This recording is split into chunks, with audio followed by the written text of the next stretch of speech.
Bueno, vamos a continuar con nuestro siguiente expositor.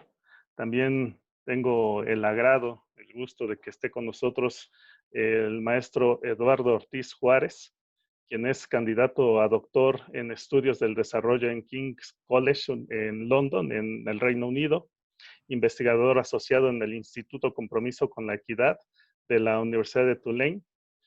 Hasta 2016 trabajó como economista en la Oficina Regional para América Latina y el Caribe del Programa de las Naciones Unidas para el Desarrollo, PNUD, en Nueva York, y ha sido consultor para el Banco Mundial, el Banco Interamericano de Desarrollo, la Universidad de las Naciones Unidas, WIDER, entre otras organizaciones y gobiernos nacionales. Cuenta con más de 20 publicaciones relacionadas con pobreza, desigualdad, desarrollo humano y vulnerabilidad en varias revistas internacionales y capítulos en libro. Un gusto y un agradecimiento, maestro Eduardo, por estar con nosotros y nos va a presentar el tema potenciales efectos de COVID-19 sobre la desigualdad. Adelante, maestro Ortiz. Eh, Gracias, Juan Alberto. ¿Me escuchan primero? Sí, Sí, perfecto. perfecto. Muchísimas gracias, Juan Alberto. Bueno, muchas gracias por la invitación. Un gusto, la verdad, que sobre todo sabiendo que es para la Universidad Autónoma de Puebla, donde yo estudié la licenciatura en Economía. Además, pues, digamos, me entusiasma aún más. Gracias por armar este espacio y gracias también a Luis Ángel y a Paloma por las intervenciones súper interesantes. Uno siempre aprende un montón de cosas, ¿no? Yo no tengo una presentación, más bien me voy a aventar un rollo, espero, relativamente estructurado, y voy a mostrar algunas gráficas que tengo de apoyo. Voy a poner foco, a diferencia de Luis Ángel. Yo me voy a expandir más bien, voy a evitar repetir lo que él ya comentó, en lo que yo coincido en muchas cosas, y quizá voy a hablar más bien de los potenciales efectos que puede tener la pandemia en otras dimensiones de la desigualdad en general, con algunas referencias para México. Quizá en la primera parte un poquito de mayor énfasis en algunos temas en los que he estado trabajando en los últimos años, que tienen que ver con vulnerabilidad y a lo que me voy a referir más adelante como un poco de condiciones preexistentes. Y en la última parte, bueno, quisiera yo traer además algunos temas que a mí en lo personal me preocupan. Se están discutiendo en otros webinars también, en buena parte de la literatura. A mí me parece muy relevante. Entonces, mi intervención la voy a dividir en tres partes. Una primera parte, brevemente, cómo nos encuentra la crisis en general y en México, digamos. Una segunda parte, cuáles son los potenciales efectos, los más directos, digamos, de consecuencia inmediata y sobre los cuales ya podemos tener algunos órdenes de magnitud. Después, algunos efectos que son menos obvios, digamos, que toman un poquito más de tiempo y sobre los cuales no podemos decir nada más que puras especulaciones. Y voy a cerrar yo también con un poquito, digamos, no sé si con una nota negativa, pero sí con algunos cuestionamientos, ¿no? Que creo necesitan discutirse porque van a implicar o podrían implicar retos nada triviales para México y para otros países, bueno, en el mundo en general, en los próximos meses. Entonces, ¿cómo nos encuentra esta crisis? Bueno, no es ninguna sorpresa para buena parte de la población que vive actualmente en todo el mundo. Esta es una crisis sin precedentes. Me voy a enfocar sobre todo en los efectos, digamos, en las personas. ¿Qué sabemos, no? ¿Qué prevemos? Puede haber efectos muy adversos. Uno que hay algunos inmediatos y que son persistentes. Y hay, digamos, más allá de algunas cosas muy obvias, en realidad todavía tenemos un montón de incertidumbre respecto a sus alcances finales, ¿no? Sabemos algunas cosas, y esto lo sabemos a partir de un montón de evidencia y un montón de experiencias con crisis previas, no solamente en México, en muchos países de América Latina. Sabemos que los efectos negativos se distribuyen de manera muy desigual entre la población y desproporcionalmente, digamos, con mayor adversidad hacia la parte baja de la distribución, poblaciones en pobreza y poblaciones en vulnerabilidad. Yo quiero distinguir estos dos grupos porque me voy a estar refiriendo un poquito más adelante a eso, a un foco de vulnerabilidad en específico. Sabemos también que sus consecuencias son duraderas. Muchas veces, en muchas experiencias, la crisis ha terminado y estos efectos continúan. Estamos hablando de impactos en desarrollo humano, por ejemplo. Y, digamos, algunos de estos efectos que perduran eventualmente o potencialmente podrían incluso transmitirse a las siguientes generaciones. Esto es un poco lo que sabemos de otras experiencias, es un poco lo que sabemos de mucha literatura. ¿Y qué es lo que prevemos? Yo coincido con mucha gente que se ha pronunciado por esto. Yo creo lo mismo. Prevemos retrocesos bien importantes en un montón de dimensiones del desarrollo que tomaron mucho tiempo, digamos, para alcanzarse logros que se alcanzaron y que el mundo estuvo celebrando hasta hace no mucho, van a revertirse y eso es con una muy altísima probabilidad. Se prevé que muchos de estos impactos además interseccionen con otro tipo de rezagos ya preexistentes y generen efectos multiplicativos. Y lo que es un hecho, y en esto sí no hay ninguna sorpresa, es, digamos, la magnitud final, hasta ahorita, digamos, pura especulación, de la magnitud final va a depender de qué tan preparados estamos, qué tan preparados están los países, qué tan preparados están los gobiernos para mitigarlos y cuáles son las condiciones preexistentes. Entonces, ¿cómo encuentra la crisis en particular a México? A mí no me queda muy claro que México se encuentre preparado para mitigar potenciales efectos. Más bien, un montón de indicadores, cualquier indicador que nosotros queramos ver en términos socioeconómicos, apuntan a que existen condiciones que pueden magnificar de manera importante varios de estos efectos.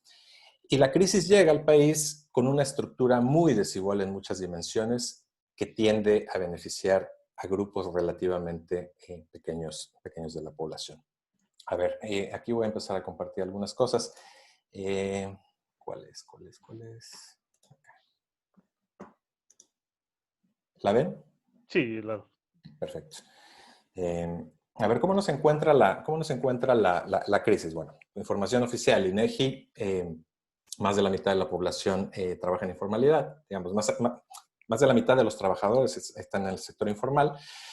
Es información oficial. Estas gráficas muestran además que son empleos preponderantemente precarios, sobre todo en la parte baja de la distribución, e inestables, ¿no? Digamos, aquí quizá a ustedes les puede llamar la atención algunas de estas cifras. Estoy usando la ENIG, pero estoy usando una ENIG estandarizada a nivel internacional para que nos permite, para muchos análisis, comparar con otros países, pero tiene la ventaja de que usa líneas de pobrezas internacionales que son más bajas que las oficiales, entonces se enfoca aún más en la parte baja y permite dividir unos ciertos grupos, ¿no? Entonces, por ejemplo, empleo, la precariedad laboral es muy marcada en la parte baja. Solamente una muy pequeña parte de esta población vulnerable y en extrema pobreza y moderada tienen cierta estabilidad laboral, tienen contratos, ¿no? Casi la mitad de la población en el país, estos son también datos de CEDLAS, derivados a partir del ENIG, alrededor del 46% de la población en México vive en situaciones de vulnerabilidad. ¿Cuál es esta población vulnerable? Es una población que bajo ciertos estándares internacionales ya no necesariamente se identifica en condiciones de pobreza. Ya cruzó una línea. Entonces, no son pobres, pero todavía no alcanzan una situación de relativa estabilidad o seguridad económica. ¿Y esto cómo interactúa? A mí lo que yo veo es que toda esta condición de informalidad, de precariedad laboral, de inestabilidad y de este tamaño tan grande de la población en vulnerabilidad interactúa con un lockdown o interactúa con estas políticas de distanciamiento que de forma inmediata para muchas personas implican ya un desplome de su única fuente de ingreso, quienes no tienen ahorros suficientes, o de hecho no tienen ningún ahorro, pero además sus redes de apoyo cercanas, familiares, amigos, están muy debilitadas porque muy probablemente también estas redes están pasando por las mismas restricciones, sufriendo los mismos efectos inmediatos. A su vez, esto interactúa con un sistema fragmentado de protección social. Básicamente, aquí lo voy a poner. Este es un esquema, y disculpen que esté en inglés, ya no me dio tiempo de traducirlo, pero se lo robé al Banco Mundial, pero es un esquemita que me parece que refleja muy bien las características de los sistemas en México, en América Latina y en muchos otros países en desarrollo. Nosotros, si vemos esta parte, digamos, de la población que está en pobreza, que podría tender en su mayoría a ser informal, al menos por digamos, todos los esfuerzos que ha habido en décadas pasadas por implementar políticas de transferencias o de asistencia social, al menos, digamos, en alguna medida, tienen acceso a algunos beneficios, ¿no? De asistencia social. El tema con la población en vulnerabilidad, que a mí me parece que se le tiene que poner una atención importante, es casi por definición, con el paso del tiempo cruza la línea de pobreza, casi por definición, ya no califica, ¿no? Digamos, en el agregado, pues ya no califica para beneficios de asistencia social, pero además, si se mantiene trabajando en situaciones de informalidad, tampoco accede a un sistema de seguridad social, digamos, contributiva, que típicamente, que ese es uno de los grandes lastres que trae no solamente México, América Latina, típicamente está muy vinculada al mercado laboral. Aquí, digamos, esto a mí, así nos recibe la crisis y estas son las condiciones, ¿no? Aquí quiero retomar de dónde vienen un poco estas definiciones. Me remito a 12 años con un colega, Luis Felipe López Calva, estábamos trabajando en tratar de definir o de crear de proponer, digamos, algunos umbrales para poder distinguir justamente a la población en pobreza de la clase media, porque en ese momento en el país había un debate súper importante que estaba en la agenda todo el tiempo, en el debate público, sobre, digamos, México ya es un país clase media, ¿no? Toda esta narrativa tautológica y una narrativa aspiracionista que a mí me parece distrae mucho la atención del urgente. Y lo urgente lo vemos en momentos como el que estamos viviendo ahora. ¿Cuál? Distraer que ser pobre no es un sinónimo de seguridad. Ser no pobre, perdón, no es sinónimo de alcanzar un estado de seguridad económica. Evitar la pobreza no es pasar a la clase media. Y dejar la pobreza además puede implicar, digamos, si bien en el corto plazo una relativa mejora en el bienestar material o en el bienestar económico de las personas, implica cierta trampa, ¿no? Por esta desprotección, dadas las características del mercado laboral. Entonces, ¿qué significa todo este conjunto de cosas de inestabilidad, de precariedad laboral, de alta informalidad, de una masa bien grande de población vulnerable? Implica que llega este choque. Efectos directos que ya estamos viendo es obviamente la pérdida súbita de los ingresos y algunos de los impactos que ya empezamos a medir. Ustedes me dirán mejor, estoy un poquito desconectado de algunas cifras oficiales en México, pero se prevé alrededor de 1 millón más o menos de empleos perdidos. Coneval, Centro de Estudios Espinosa Iglesias, el Centro de Estudios Educativos y Sociales, proyectan un aumento ya de corto plazo, inmediato, en la pobreza, de entre 11 y 12 millones de personas. Ahorita estoy trabajando con un Wider y con otros colegas acá en la estimación de pobreza en varios países. También nosotros proyectamos entre 6.5 y 13 millones de nuevos pobres para el caso mexicano. Y aquí lo que es súper grave para nosotros es, si vemos esto, esta gráfica es la contribución del número de personas cayendo en pobreza a este nivel de $5.5 por persona por día, que debe estar ahí cerca debe ser como por 70% de la línea de bienestar en México, según entiendo. Pero a ver, esta cifra proyectada por todos estos think tanks en México, por el trabajo que estamos haciendo aquí con estos colegas, es que, dado esta magnitud de 11, 12 millones de personas cayendo en pobreza, colocarían a México como uno de los principales 10 países que contribuyen al aumento global de la pobreza, ¿no? No solamente se explica, pues obviamente por el tamaño del país, ¿no? Pues, pero se explica también por esta masa bien importante de población que está viviendo solamente por arriba de la línea de pobreza. Obviamente esto no es exclusivo de México, esto es una crisis generalizada, es un impacto generalizado. Acá, de nuevo, trabajos que estuvimos haciendo hace un par de semanas.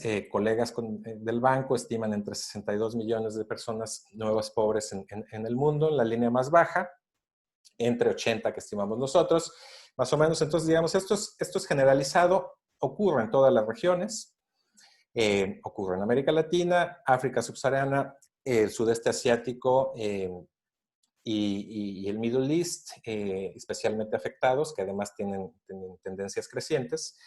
Entonces, sí, digamos, no es exclusivo de México, pero lo que me parece a mí preocupante y devastador en el caso de México es que si nosotros vemos la información oficial de punta a punta, de 92 a 2018, la pobreza monetaria en el país no ha cambiado en términos relativos, ¿no?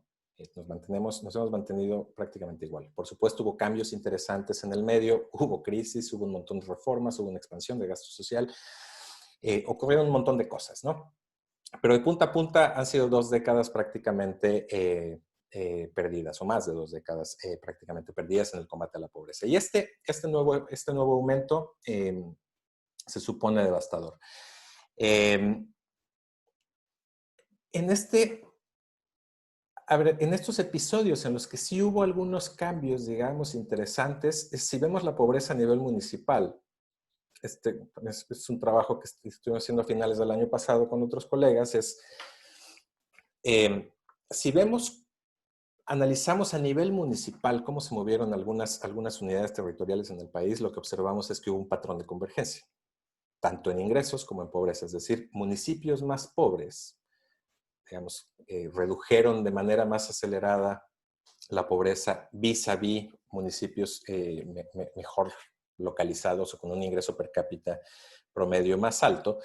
Pero lo que vemos además que uno de los findings interesantes es que este patrón de convergencia no necesariamente se da por las razones, por las mejores razones, ¿no? Lo que vemos y es la historia que todos conocemos, ustedes conocen mucho en México, es que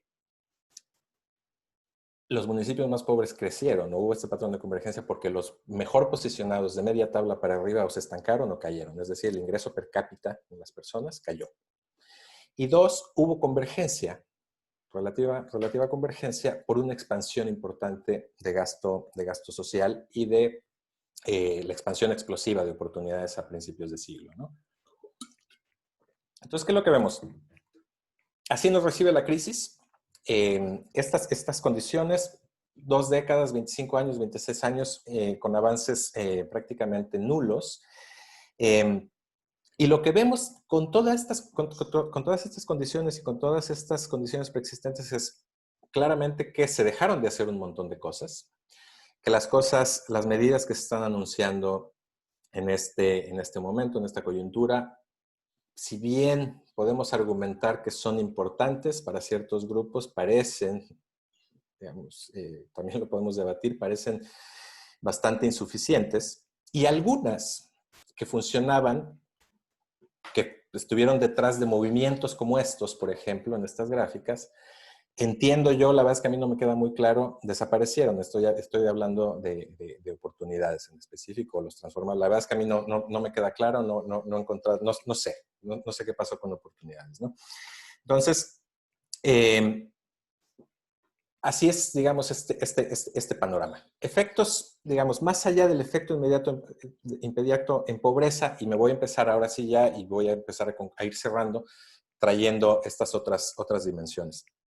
Más allá del efecto inmediato en pobreza y lo cuantificable, ¿no? Sabemos que la pérdida de ingresos es persistente, lo sabemos por mucha literatura y por muchas experiencias previas, tiene una recuperación lenta. No podemos prever que el mercado laboral como lo conocíamos y las actividades económicas como las conocíamos van a ser las mismas. En realidad, volver al business as usual es altamente improbable, y más bien lo que parece muy probable es un poco esta polarización de la que hablaba Luis Ángel. Por un lado, trabajadores informales con relativa baja calificación, en un lado. En el otro lado, trabajadores típicamente formales, con relativa mayor calificación y que pueden trabajar desde casa, ¿no? Luis mostraba, de hecho Luis hizo, apenas acaba de circular un preprint donde calcula alrededor del 20% de las ocupaciones en México que se pueden hacer desde casa. Hay otro estudio también nuevo, salió a la par con el de Luis, de sus colegas Mariana Bioyas y Hatayama y Hernán Winkler. Utilizan 56 encuestas para construir unos índices de lo que denominan amenability y colocan a México en la última posición, ¿no? Entre países desarrollados y países en desarrollo. Es un índice interesante porque además controlan, digamos, toman en cuenta que las personas tengan en ese momento, al momento de la entrevista, digamos, conexión en Internet para llevar a cabo las actividades, ¿no? Entonces, con tal reconfiguración o con tal polarización, digamos, por llamarle así, no sé si ese sea el término, pero digamos, con esta nueva reconfiguración muy probable, coincido con Luis Ángel, lo que podemos prever en términos de desigualdad en ingresos es un repunte y recrudecimiento de la desigualdad salarial. Aquel descenso que estudió mucho Gerardo Esquivel y que estudió mucho Raimundo Campos, que más tarde recuperamos un poco con Nora también, sobre cuáles fueron los drivers de aquellos movimientos. Claramente, como bien los explicó Luis Ángel, relativo mayor oferta de la mano de obra, todas esas fuerzas, digamos, no necesariamente van a operar. Entonces,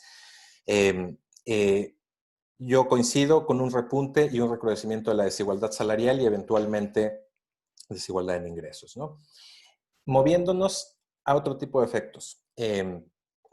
Digamos, dado el colapso en los ingresos, empezamos a conectar con otro tipo de desigualdades. Una muy importante es menores recursos, implica una dieta más pobre, ¿no? Que puede tener efectos importantes, obviamente, sobre aspectos de nutrición. Y de hecho a mí, hoy en la tarde, bueno, en la mañana estaba caminando, me estaba preguntando, dije, bueno, ¿qué tan, más bien para ciertos sectores de la población que de verdad tuvieron un colapso dramático en sus ingresos y que están viendo disrupted muchas dimensiones de su desarrollo? No sé, se me ocurre, es una pregunta que arrojo, quizás sí, no, más bien están hasta incluso en un mayor riesgo de empezar a padecer hambruna y otro tipo de problemas de salud antes que de contraer el COVID, ¿no?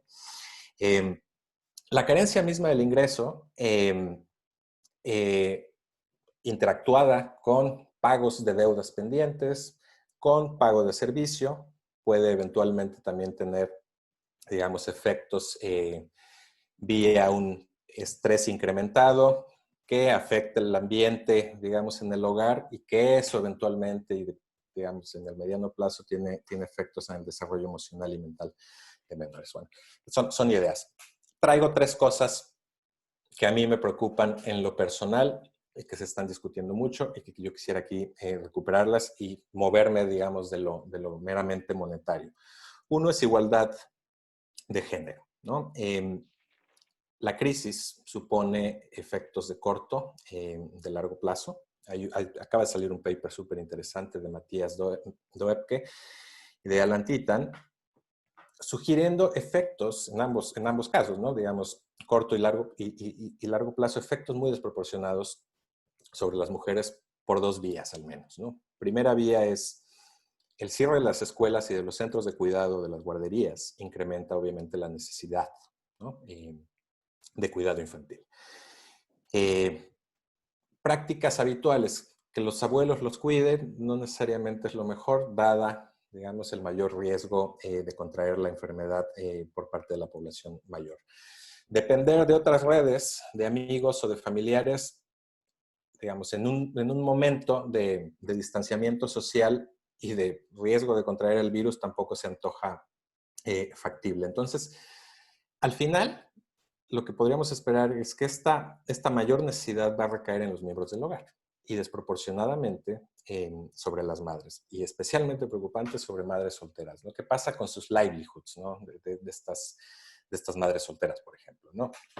Entonces, en el agregado, lo que me temo y lo que se está empezando a debatir es uno de los retrocesos que podríamos prever es, digamos, ha tenido algunos avances lentos en los últimos años, pero podríamos prever un retroceso importante en la participación laboral de las mujeres, ¿no? Digamos, avances, aun cuando moderados, tomaron años y pudieran revertirse. El otro factor o el otro canal que puede ser es que esta crisis, a diferencia de otras, está afectando, no sé si ya me comí mi tiempo, Alberto, ya voy 5 No, minutos. adelante, Eduardo.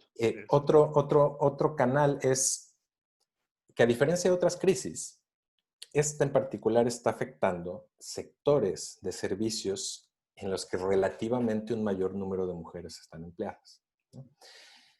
Pensemos en restaurantes, bueno, pensemos en hoteles, pensemos en servicios educativos, pensemos en servicios de salud, donde además, digamos, mujeres enfermeras además tienen el riesgo incrementado de contraer la enfermedad.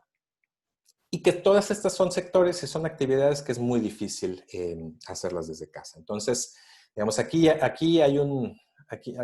a haber, digamos, es difícil de cuantificar, estamos solamente hipotetizando, estamos imaginando cosas, pero muy potencialmente en esta área de igualdad de género va a haber un retroceso importante, va a haber efectos importantes. Hay, por supuesto, temas digamos, más complejos, ¿no? Aún no hay suficientes datos para hablar de esto, pero, digamos, violencia contra la mujer, súper alarmante. No sé, hace 2 días, me parece, en México, ¿cómo le llaman? El secretario ejecutivo del Sistema de Seguridad Pública sacó un reporte, ¿no? Donde se observa un aumento significativo en los meses de marzo y abril respecto a los del año previo en el número de reportes. Si es por mayor incidencia, si es por la misma incidencia, pero mayor intensidad de los eventos violentos, o sea, no sé, digamos, todavía falta ver, pero, digamos, se está empezando mucho a hablar de esta dimensión que es súper preocupante, ¿no? Entonces, igualdad de género. Otra de la segunda cosa que a mí me preocupa mucho y que quiero discutir, bueno, quiero comentar, son los efectos desiguales en salud, más allá del obvio, que es el costo, digamos, de vida como resultado directo del virus. Pues ya, Luis y Paloma lo han mencionado un poco, hay efectos, digamos, mediados por comorbilidades que tienden, digamos, a ser menos favorables en estratos inferiores de la distribución socioeconómica, digamos. Sistemas inmunes debilitados que tienen, digamos, como mediador un estrés continuo. Imaginemos una persona que todos los días continuamente vive en situaciones de pobreza, está bajo un estrés continuo, ¿no? Tiene una nutrición, digamos, deficiente por el contenido nutricional que bien comentaba Paloma, o tiene un sistema inmunológico debilitado porque el acceso que tiene a la salud es limitado y la calidad es relativamente menor que la que se da en otros grupos, o cosas que nos cuesta muchas veces trabajo hablar, que es simple y sencillamente tener el tiempo, ¿no? Para el ocio, para la recreación, tener espacios para ejercitarse, etcétera, empieza, digamos, a mezclarse aquí con otro tipo de desigualdades que son territoriales, en dónde están los parques, dónde viven las personas, dónde trabajan. Todo ese tipo de compounding effects que afectan al final el bienestar de las personas, sus sistemas inmunológicos. Entonces, digamos, hay una mayor predisposición en ciertos grupos a contraer la enfermedad. Y en el futuro, además, digamos, a mediano plazo y largo plazo, hay un riesgo muy, muy desigual en contraer la enfermedad, obviamente, ¿no? Hace 2 semanas, no más, hace 3 semanas quizá, Sabine Alkire y su equipo en Oxford publicaron un reporte sobre la población, quienes están en riesgo, digamos, de contraer COVID-19, ¿no? Y ellos seleccionan 3 condiciones o 3 dimensiones principales, ¿no? Que son precondiciones, preexistencias de malnutrición y de desnutrición, carencia de agua potable, digamos, para lavarte continuamente las manos, problemas respiratorios derivados de la contaminación dentro del hogar debido al combustible con el que uno cocina, ¿no? Entonces ellos proyectan para el mundo casi 470 millones de personas. Para América Latina, 142 millones de personas en alto riesgo de contraer la enfermedad. Y 13.6 millones de personas, casi 14 millones de personas en América Latina con muy alto riesgo de de contraer la enfermedad. Eso quiere decir, están privadas en estas 3 dimensiones, ¿no? que mencionaba. En esta semana, en la serie de los papers de Ember, Ravalion también sacó un documento con otros colegas en el que además de este tipo digamos, de privaciones agrega una cosa más, una dimensión más, que es la disponibilidad de centros de salud para muchas poblaciones, ¿no? Entonces, sencillamente no tienen, no hay dónde, pues, ¿no? Y bueno, ya casi acabo. El último tema que a mí me interesa, y lo dejo al último porque me parece un aspecto abrumador, que es la pérdida de capital humano por la vía de la educación, ¿no? Esto sí fue la semana pasada. El PNUD global publicó un reporte breve súper interesante en donde estiman la primera caída de toda su historia, desde que se introdujo en 1990, la primera caída del índice de desarrollo humano, digamos, una variante ajustada o más sensible por dimensiones que pueden ser sujetas al COVID, pues, ¿no?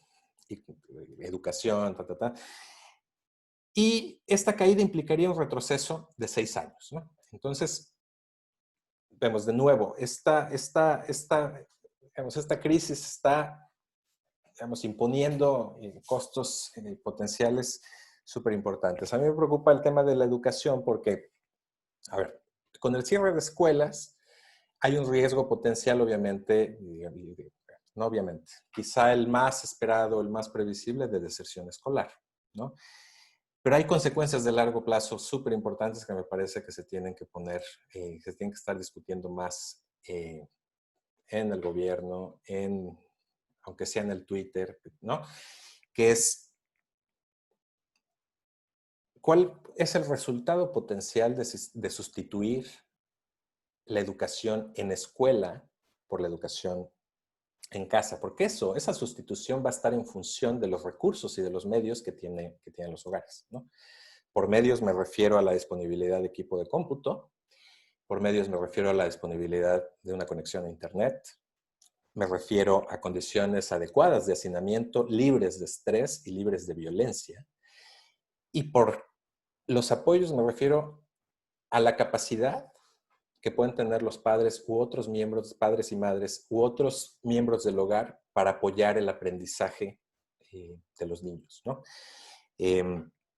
Sabemos, esto no es ninguna sorpresa, digamos, hacia abajo en la distribución hay un relativo menor nivel educativo, hablemos de los padres, por ejemplo. Entonces, y hay evidencia también que el nivel educativo y las conductas de los padres influyen en la enseñanza sobre el aprendizaje, digamos, de los menores. Entonces, imaginemos, en la normalidad, la escuela la podemos la podemos entender como un igualador, como una institución igualadora de eso, ¿no?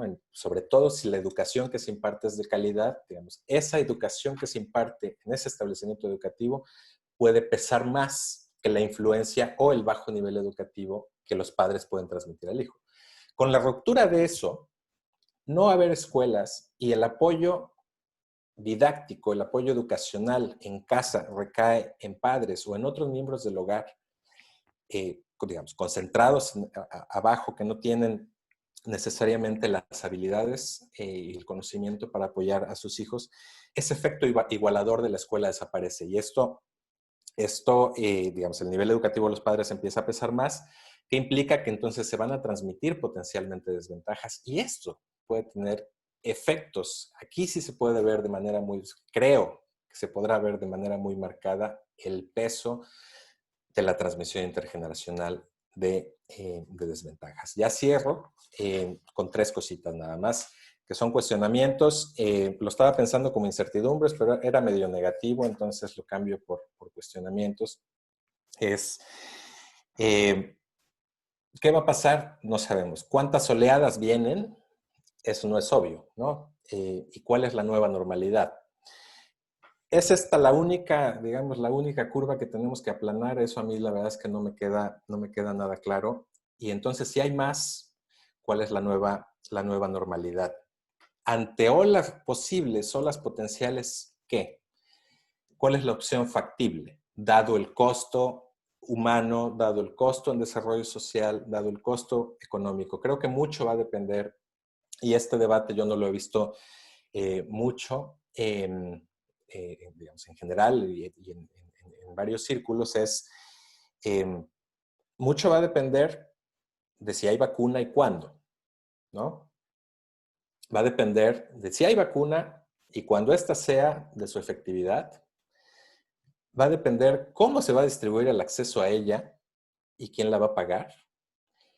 Y más preocupante es cuánto tiempo va a tomar su distribución y quiénes van a beneficiarse primero, ¿no? Corríjanme si estoy equivocado, pero hasta donde entiendo, para ningún coronavirus existente existe vacuna aún. SARS se contuvo en 2002, 2003, pero no hay vacuna.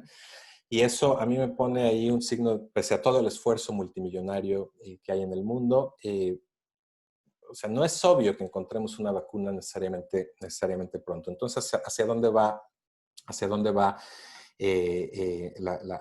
digamos, hacia dónde apunta nuestra nueva realidad?